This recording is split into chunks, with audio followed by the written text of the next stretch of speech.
Hi, I'm Jaime Robledo. I'm the director of Neighborhood 3, Requisition of Doom at the Sacred Fools Theater Company. I wanted to direct Neighborhood 3 because a friend of mine went to see the Humana production a couple years ago, and he told me about this. There's this play. It's about zombies and video games, and it just blew me away that someone would be so audacious as to do that, to a play like that, and I wanted to bring that balls out fun to the stage, and as I got the play, I read it. I mean, it really affected me. It kind of spoke to how I grew up. I lived in a suburb where all the houses looked the same, and I had neighbors that were sometimes creepy, were sometimes scary, and I locked myself in my room as a kid playing video games, and it just spoke to me. I played a lot of sports games, and I took down the stats, and I kept records. Tecmo Super Bowl.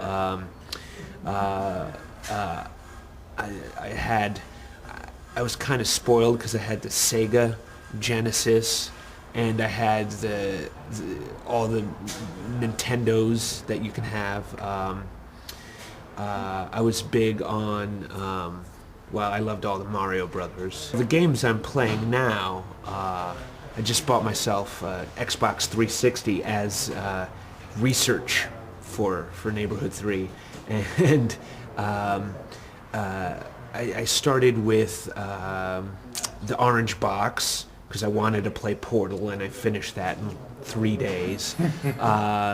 And Left 4 Dead and Left 4 Dead 2, and right now I'm really into Mass Effect, and I mean I will spend an hour or two playing a certain part. I get killed all the time, and I get so frustrated, and I tell myself I will not sleep. I will not sleep until I defeat this boss or get past this level, and so I'm up till 3 or 4 in the morning, and Mass Effect has got a hold on me right now. I think gaming frustration carries over into my life in that I will stay up as long as I need to get to a point where I feel satisfied.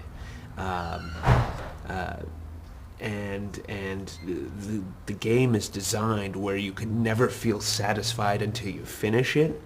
So I will be up till 3, 4, 5 in the morning, and I have trouble sleeping anyway, and this is a horrible way for me to pass the time trying to go to sleep.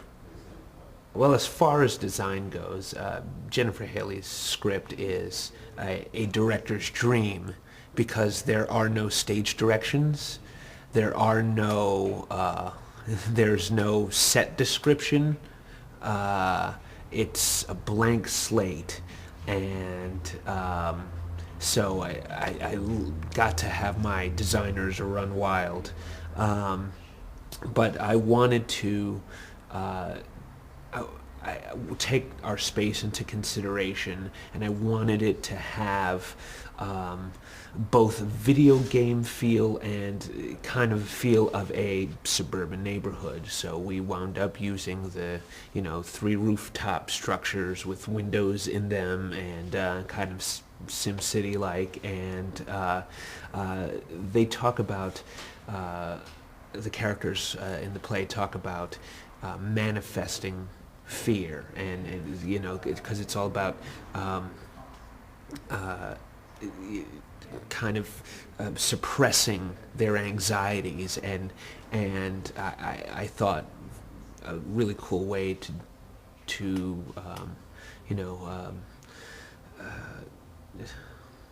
translate that for the stage is to have very little on stage, to have it very spare, very clean, very orderly, but have everything around you get increasingly insane. So the sound starts out, you walk into the theater and it's, you know, birds chirping and a slight breeze, and by the end it's just a wall of sound and video game noises and helicopters flying around. You know, there's the props as we go along. We start out with miming most of our props, and then it gets filled in with real props. So by the end, the real props, the actual physical things people can hold, are the deadly ones. You know, the lighting is suggestive. The lighting of, if you're in a pool, you can see the shimmer of the water. So and then there are really cool elements. We have kind of 8-bit video game like projections on each one of these screens, so it's kind of a fully immersive design, kind of to simulate the video game aspects. Well, ultimately, what I want people to take away from this play is I want them to be unsettled. I want them to be a little disturbed, and I want them to kind of look at their own relationships with their family and see and kind of see if they're actually communicating with their own loved ones. Good friend of mine took their mother to see the play, and I asked, well, what'd she think? And she said, well, you know, my mom really enjoyed it, and she was really taken aback. She was disturbed by it, and it made me feel really bad about how I treated my mother as a kid. I was a monster.